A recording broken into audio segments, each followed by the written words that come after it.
नमस्ते बच्चों। आप सब लोग कैसे हो? सारे पढ़ने के लिए तैयार बैठे हो, है ना? चलिए, तो हम अपना कौन सा इकाई कर रहे हैं? हम अपना इकाई 16, इकाई 16 प्रकाश, है ना? हम इकाई 16 प्रकाश पढ़ रहे हैं, जिसमें हमने प्रकाश की किरणों के बारे में पढ़ा पढ़ा है ना? और आप सबने, उम्मीद करती हूँ, किताब अच्छे से पढ़कर आए होंगे। परावर्तन के नियम के बारे में हमने पढ़ा और प्रतिबिंब का बनना, हमने इन सब के बारे में हमने बात किया, है ना? वास्तविक प्रतिबिंब, आभासी प्रतिबिंब, जो प्रतिबिंब जो पर्दे पर प्राप्त हो जाए उसे वास्तविक प्रतिबिंब कहते हैं, और जिन्हें हम पर्दे पर प्राप्त नहीं कर सकते उन्हें हम आभासी प्रतिबिंब कहते हैं। चलिए, तो हमने अपना आखिरी बार कक्षा कहाँ रोका था? गोलीय दर्पण। कहां पर रोका था? गोलीय दर्पण, जिसे हम लोग स्फेरिकल मिरर कहते हैं, गोलीय दर्पण। तो बच्चों, सबसे पहले आप देखिए गोलीय दर्पण क्या होता है।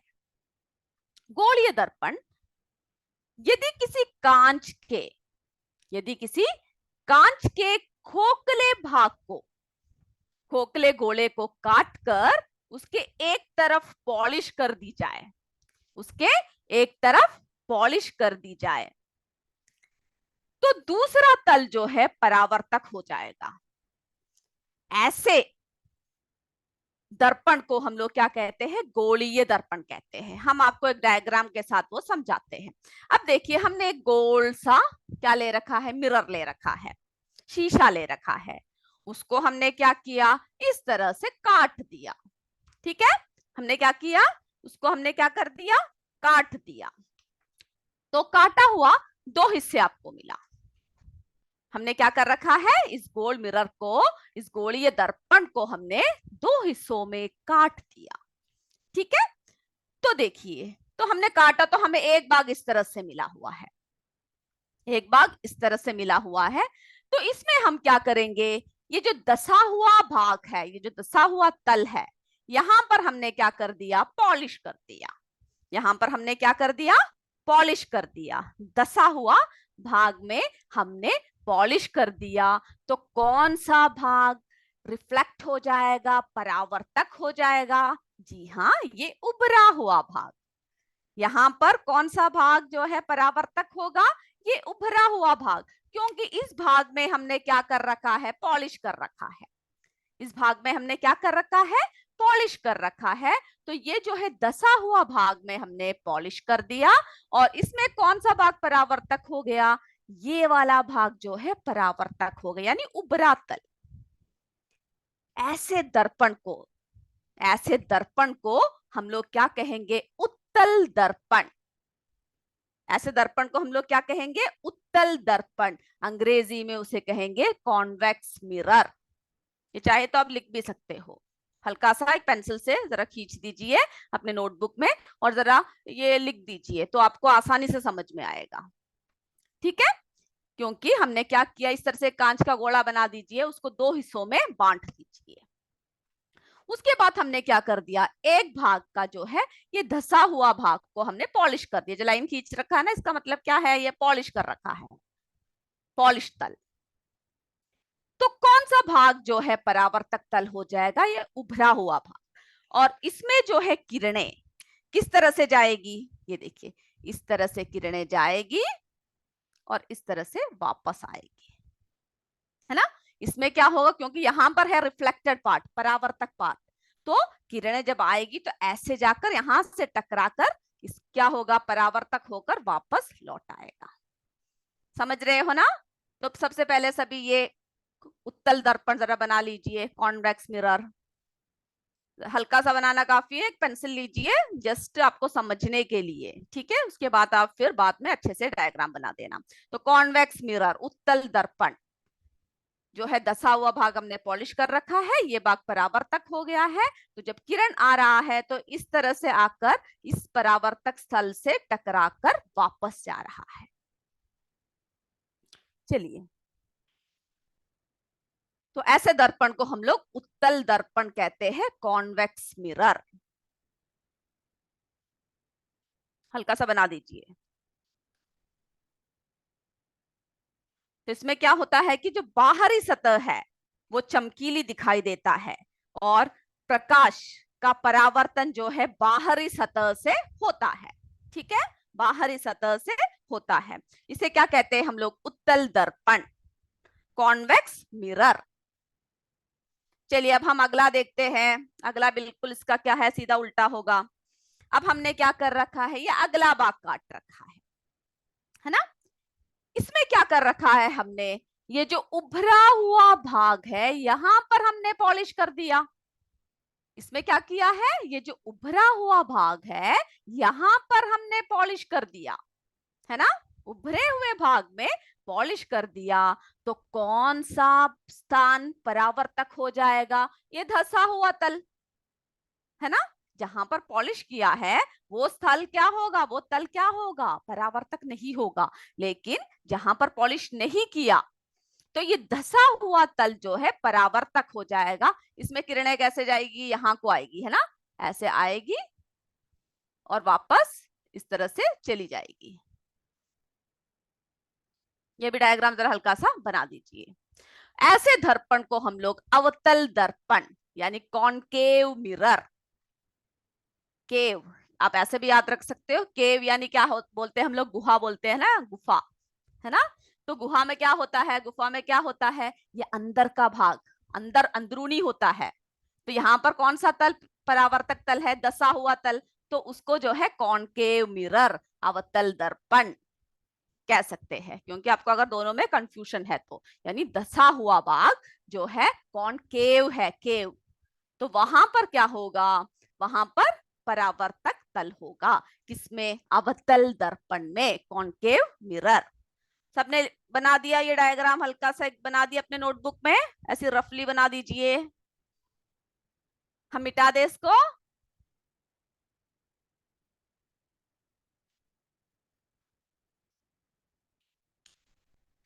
चलिए जल्दी से बना दीजिए, उसके बाद हम आगे बढ़ते हैं।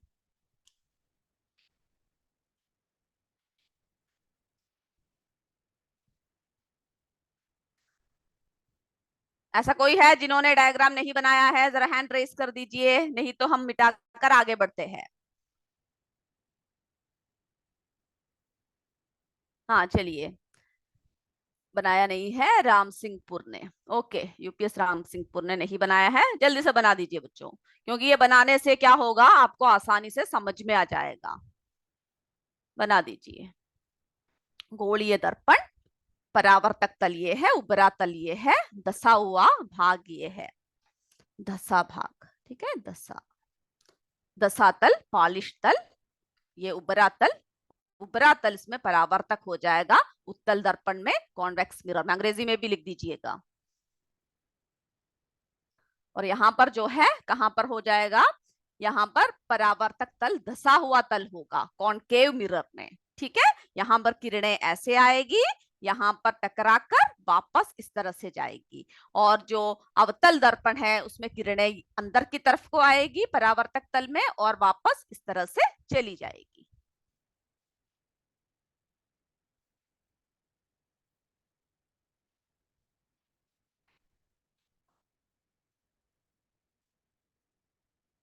तो आप इसका डेफिनेशन भी आप घर में जाकर लिख दीजिएगा कि जिस तल में उभरा हुआ तल परावर्तक हो जाए, जिस तल में उभरा हुआ तल परावर्तक हो जाए, उस दर्पण को हम लोग उत्तल दर्पण कहते हैं।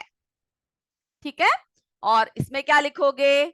जिसमें हम लोग क्या करेंगे, धसा हुआ तल परावर्तक हो जाए उसे हम लोग अवतल दर्पण कहेंगे।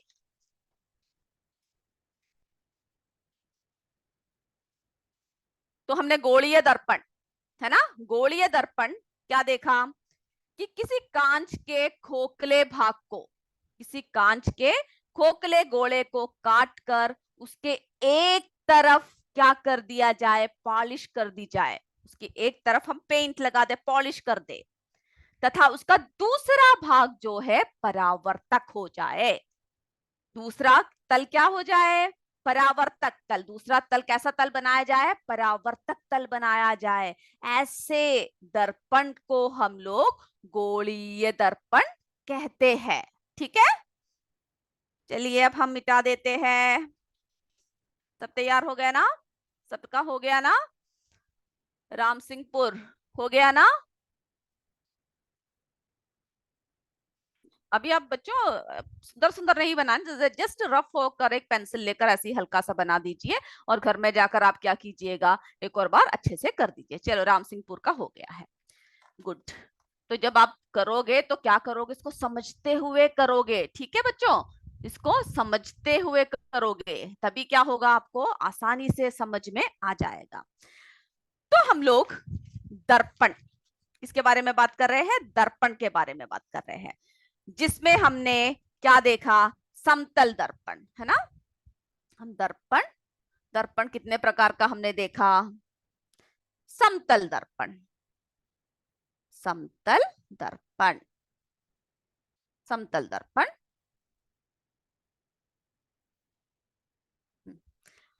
फिर जो है हमने कौन सा दर्पण देखा है, अभी किसके बारे में बात कर, गोलीय दर्पण। अभी किसके बारे में बात कर रहे हैं, गोलीय दर्पण, गोलीय दर्पण। और गोलीय दर्पण हमने जो है दो तरह के देखे। गोलीय दर्पण हमने कितने तरह के देखे, दो प्रकार के देखे, है ना। वो दो प्रकार कौन कौन से देखे हैं हमने गोलीय दर्पण, एक तो कौन सा देखा, अवतल दर्पण, अवतल दर्पण,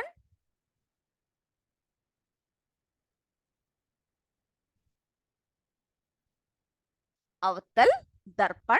और दूसरा जो है हमने कौन सा देखा है, उत्तल दर्पण। अगर आप इस तरह से लिख दोगे तो क्या होगा, आपको समझने में आसानी होगा। दूसरा हमने कौन सा देखा है, उत्तल दर्पण।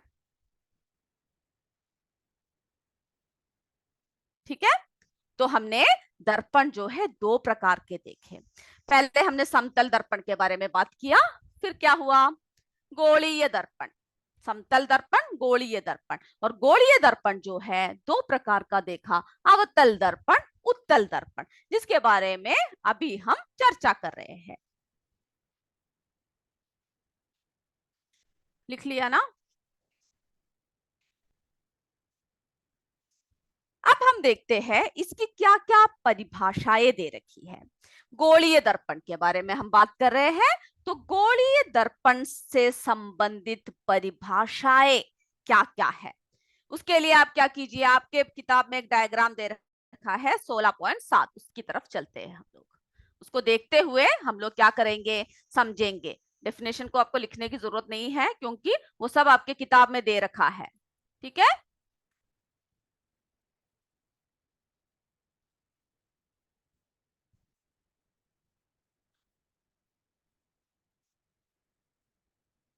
चलिए आपके किताब में एक डायग्राम दे रखा है, इस डायग्राम को सभी अपने सामने रखिए, 16.7। अब हम इसमें एक एक करके बताएंगे और आप क्या करोगे, एक एक कर देखोगे। ठीक है, चलिए। तो जो है इसमें सबसे पहला ये गोलीय दर्पण है।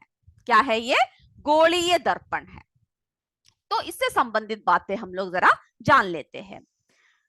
तो सबसे पहला जो है वक्रता केंद्र, आपके किताब में ही दे रखा है, वक्रता केंद्र। इसको अभी आपको लिखने की जरूरत नहीं है, आप क्या करोगे, घर में जाकर लिखना काफी, अभी आप समझ लीजिए। और जो जो पॉइंट्स में दिखाऊं उसको क्या करोगे, आप ध्यान से उस डायग्राम में, उस चित्र में आप देखोगे। तो सबसे पहला क्या है, वक्रता केंद्र, वक्रता केंद्र, केंद्र। इसको आप जरा समझना काफी है अभी, ठीक है, लिखना नहीं है। सेंटर ऑफ कर्वेचर जिसे कहते हैं, क्या कहते हैं, सेंटर ऑफ कर्वेचर, ये भी आपकी किताब में दे रखा है। तो हम लोग वक्रता केंद्र के बारे में अभी बात करेंगे, जिसे अंग्रेजी में सेंटर ऑफ कर्वेचर कहेंगे, जिसे अंग्रेजी में क्या कहते हैं, centre of curvature, centre of curvature, curvature. चलिए, तो देखिए किस, ये गोलीय दर्पण है ना, ये गोलीय दर्पण है, ये हम देख रहे हैं उत्तल दर्पण है, ये क्या है, अवतल दर्पण है। उत्तल दर्पण है, अवतल दर्पण है। तो आप देखिए कि किसी गोलीय दर्पण में, किसी गोलीय दर्पण का वक्रता केंद्र, ये देख रहे हो ना केंद्र, वक्रता केंद्र, यानी ये जो सी देख रहे हो ना, ये क्या है, वक्रता केंद्र।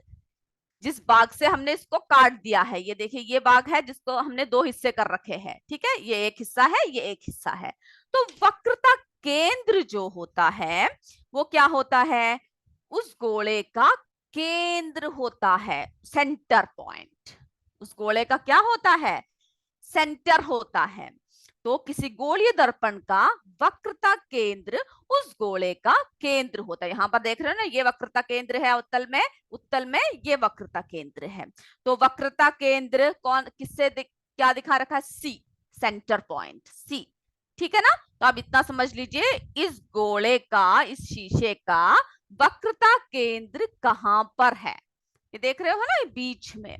तो वक्रता केंद्र, इस गोले का एक भाग जहां से काट दिया है, गोलीय दर्पण बन जाता है, जिसकी वजह से यहां पर जो सी होता है उसे हम लोग क्या कहेंगे, वक्रता केंद्र कहेंगे, ठीक है ना, वक्रता केंद्र।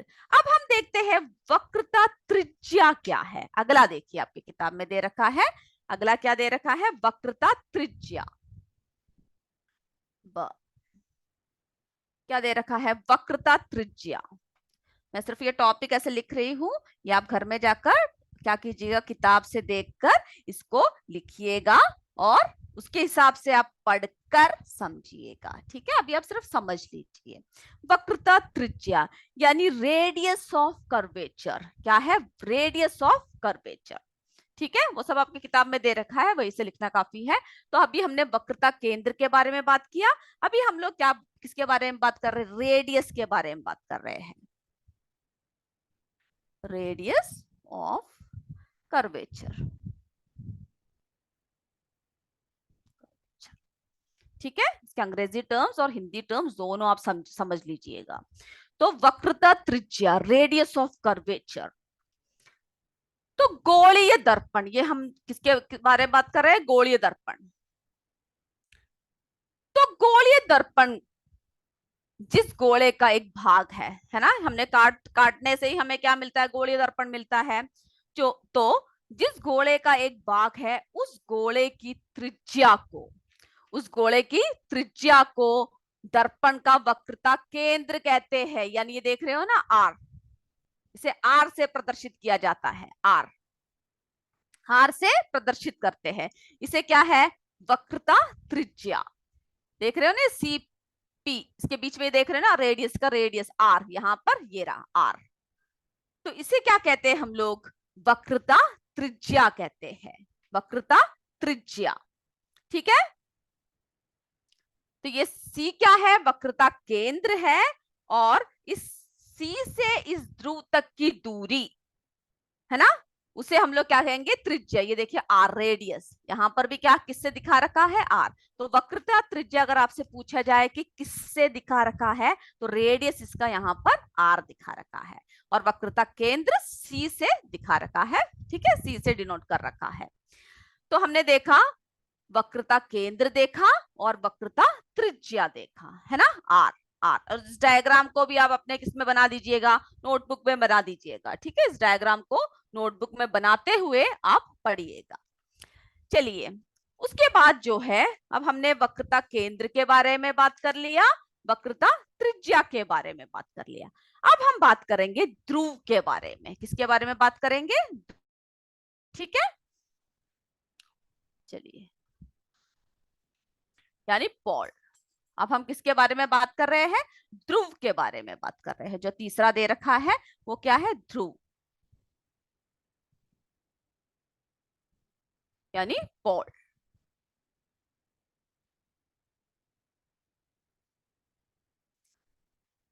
तो गोलीय दर्पण, ये देख रहे हैं ना, ये गोलीय दर्पण का मध्य बिंदु, ये जो मध्य बिंदु है दर्पण का ध्रुव कहलाता है। ये मध्य बिंदु, ये देख रहे हैं ना यहाँ पर ध्रुव, मध्य बिंदु क्या कहते हैं, दर्पण का ध्रुव कहलाता है। यानी ये पी जो दे रखा है यहाँ पर, जो बिंदु है ये क्या है, पी। देख रहे हैं ना पी, इसमें कहाँ है ध्रुव, ये रहा पी। ये जो मध्य बिंदु यहाँ का जो है, आखिर में जो मिल रहा है ध्रुव, है ना, वक्रता केंद्र से ये देखिए ध्रुव यहां तक मिल रहा है। तो ये जो वक्रता, ये जो आप देख रहे हो, ये क्या है, जो मध्य बिंदु, जो मध्य बिंदु है उसे जो है हम क्या कहेंगे, ध्रुव कहेंगे।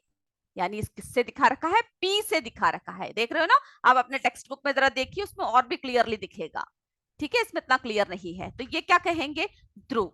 तो आपको पता होना चाहिए ध्रुव कहाँ है, त्रिज्या कहाँ है, वक्रता केंद्र कहाँ है।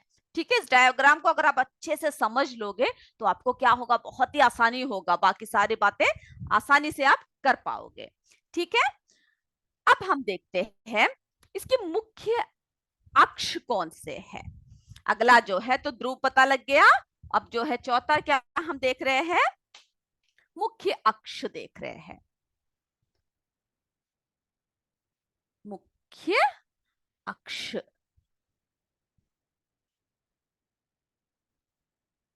मुख्य अक्ष देख रहे हैं हम लोग, क्या देख रहे हैं, मुख्य अक्ष देख रहे हैं, यानी प्रिंसिपल एक्सिस। क्या देख रहे हैं, प्रिंसिपल एक्सिस। अंग्रेजी टर्म और हिंदी टर्म दोनों क्या कीजिएगा, आप एक साथ लिख के रखिएगा। ठीक है, प्रिंसिपल एक्सिस। तो जो है ये देख रहे हो ना, तो गोलीय दर्पण के बारे में हम लोग बात कर रहे हैं।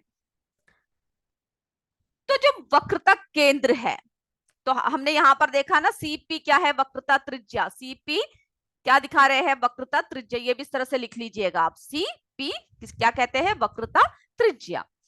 अब जो है हम लोग क्या देख रहे हैं, मुख्य अक्ष देख रहे हैं। तो जो वक्रता केंद्र तथा दर्पण, ये दर्पण है ना, वक्रता केंद्र तथा दर्पण के ध्रुव को मिलाने वाली जो रेखा है, यानी कौन सी रेखा है, पीसी, है ना, ये रहा पी, ये रहा सी। ये देख रहे हैं ना, इसमें देखिए अवतल में पी सी, यहाँ पर एक रेखा है, ये रेखा अच्छे से दिख नहीं रहा, आप अच्छे से खींचिएगा। ठीक है, तो हम देख रहे हैं कि ये जो है ध्रुव को मिलाने वाली जो रेखा है, ये वक्रता केंद्र तथा दर्पण के ध्रुव को मिलाने वाली जो रेखा है, उसे गोलीय दर्पण का मुख्य क्या कहेंगे, अक्ष कहेंगे, यानी पीसी। अब यहां पर चाहे तो लिख सकते हैं पीसी क्या है, मुख्य अक्ष। ठीक है, प्रिंसिपल एक्सिस, पीसी। तो इतनी बातें आप क्या करोगे, इस डायग्राम को बनाकर उत्तल दर्पण, अवतल दर्पण, इन दोनों डायग्राम को, इन दोनों चित्र को आप बनाकर इतनी बातें आप पूरा एक एक करते हुए लिखोगे इसके नीचे। ठीक है, वक्रता केंद्र कौन सा है, ध्रुव कौन सा है, उत्तल दर्पण कौन सा है, अवतल दर्पण कौन सा है, सभी आप लिखोगे। उसके बाद क्या है, फिर आता है दर्पण का द्वारक। द्वारक के नाम से ही आपको पता लग रहा होगा, जो द्वार पर खड़े हैं, है ना, क्या है, दर्पण के द्वारक, एपर्चर ऑफ मिरर। तो पांचवा क्या है, दर्पण के द्वारक। अब आपको पता लग गया होगा कौन है दर्पण के द्वार में जो खड़े हैं, दर्पण के द्वारक। द्वारक यानी aperture of mirror, aperture of mirror.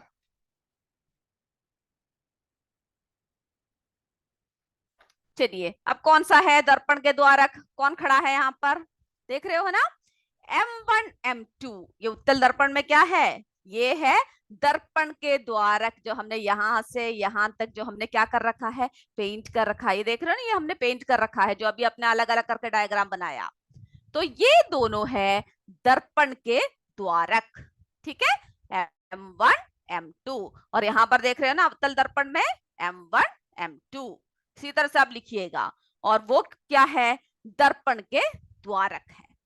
ठीक है, तो हमने इस डायग्राम में गोलीय दर्पण में हमने क्या क्या देखा, वक्रता केंद्र देखा, उसके बाद क्या देखा, रेडियस, है ना, वक्रता त्रिज्या, जो आर से दिखाते हैं वक्रता त्रिज्या, जिसे हम लोग क्या कहेंगे, ये देखिए सीपी, ये देखिए इसके बीच में जो है आर रेडियस लिखा हुआ है वो है वक्रता त्रिज्या। उसके बाद हमने ध्रुव देखा, है ना, जो दर्पण के मध्य बिंदु दर्पण का ध्रुव कहलाता है। और फिर हमने क्या देखा, मुख्य अक्ष देखा। मुख्य अक्ष यानी जो है पीसी, क्या है, मुख्य अक्ष, जो वक्रता केंद्र तथा दर्पण के ध्रुव को मिलाने वाली जो रेखा है उसे हम लोग क्या कहेंगे, मुख्य अक्ष कहेंगे। हमने देखा ना ये सब। उसके बाद फिर हमने किसके बारे में बात किया, हमने द्वारक, दर्पण के द्वारक के बारे में बात किया, M1 M2, M1 M2, उत्तल दर्पण यहाँ पर अवतल दर्पण। और इन दोनों की जो है परिभाषा भी आप अच्छे से पढ़कर रखोगे। और गोलीय दर्पण क्या होता है वो भी आप पढ़कर रखोगे, कि किसी कांच के खोखले भाग को, किसी कांच के खोखले भाग को काटकर उसके एक तरफ क्या कर दी जाए, पेंट करके, या एक तरफ पॉलिश कर दी जाए, और उसका दूसरा तल क्या हो जाए, परावर्तक हो जाए। यहाँ पर ये तल है, यहाँ पर ये तल है, दूसरा तल परावर्तक हो जाए। तो दूसरे तल को जब हम परावर्तक बना देते हैं तो ऐसे दर्पण को गोलीय दर्पण कहते हैं। अब हम लोग एक और बात देखेंगे, इसका मुख्य फोकस। क्या देखेंगे, मुख्य फोकस। वो भी आपके इसमें एक डायग्राम दे रखा है, जरा देखिए अपने डायग्राम को। 16.8 16.8 मुख्य फोकस। ठीक है, मुख्य फोकस देख रहे हैं उत्तल दर्पण और अवतल दर्पण में कहां से कैसे मुख्य फोकस जाता है। तो गोलीय दर्पण का जो मुख्य फोकस है, ये देख रहे हो ना, यहां से किरणें ऐसे गई, यहां पर टकराई और परावर्तक होकर नीचे की तरफ चली गई। ये किरण देखिए, ये किरण ऐसे गई और परावर्तक होकर इस तरह से लौट आई। यहाँ पर ये किरण देख रहे हो ना, ये किरण ऐसे गई, टकराई और ऐसे लौट आई, है ना। ये किरण ऐसे गई, यहां पर टकराया और ऐसे लौट आई। तो सारे किरणें जब परावर्तित होकर एक बिंदु पर मिलते हैं, है ना, यानी मुख्य अक्ष के समांतर क्या है, आपतित किरणें गोलीय दर्पण द्वारा परावर्तित होकर जब मुख्य अक्ष, यानी मुख्य अक्ष इसका क्या है, ये देखिए एफ है, एफ एफ, इस पर मिलते हैं, तो उस बिंदु को मिलते हैं या मिलते हुए प्रतीत होता है। अब उत्तल दर्पण में देखिए, उत्तल दर्पण में देखिए किरणें ऐसे जा रही है, यहां से ऐसे जाती है ना, ऐसे आ रही है टकराकर ऐसे, और उसका फोकस कहां बन रहा है, यहां पर हमें प्रतीत होता है। हमने बताया था ना, मिलता हुआ प्रतीत होता है। तो ये भी कहां पर मिलता हुआ प्रतीत हो रहा है, जब हम शीशे में देख रहे हैं तो यहां पर एफ, और ये यहां पर मिल रहा है ना। अवतल दर्पण में देखिए यहां पर मिल रहा है और ये यहां पर मिलता हुआ प्रतीत हो रहा है। तो ऐसे जो प्रतीत, जो एफ है बिंदु, एफ बिंदु देख रहे हो ना, तो इस बिंदु को हम लोग मुख्य फोकस कहेंगे। इस बिंदु को हम लोग क्या कहेंगे, मुख्य फोकस। और किसके द्वारा प्रदर्शित किया गया है, ये एफ के द्वारा। आपके किताब में चित्र 16.8 दे रखा है, जिसमें आप क्या कीजिएगा, जिसमें आप उसको बनाकर आप ऐसे वो बना दीजिएगा। उसके बाद क्या कीजिएगा, किरणें कैसे जाकर कहां को परावर्तित हो रही है, कहां से जा रही है, कहां से आ रही है, कहां से जा रही है, कहां से वापस आ रही है ना। जो सारे किरणें एक बिंदु पर जो मिल रही है उसको आप एफ लिख दोगे। और उसके बाद क्या करोगे, उसी तरह से उत्तल दर्पण में भी हमें मिलते हुए प्रतीत हो रही है, ऐसे आ रही है, वापस जा रही है, ऐसे आ रही है, वापस जा रही है। किरणें, किरणें क्या है, इस तरह से आ रही है वापस, और ये सब यहाँ पर रिफ्लेक्ट हो रहा है ना, यहाँ पर मिलती हुई प्रतीत हो रहा है। तो इस बिंदु को एफ से प्रदर्शित करोगे। ठीक है, तो मैं उम्मीद करती हूं आज की कक्षा आप अच्छे से समझ चुके हो। समझ चुके तो जरा अपना हैंड रेस कर दीजिए।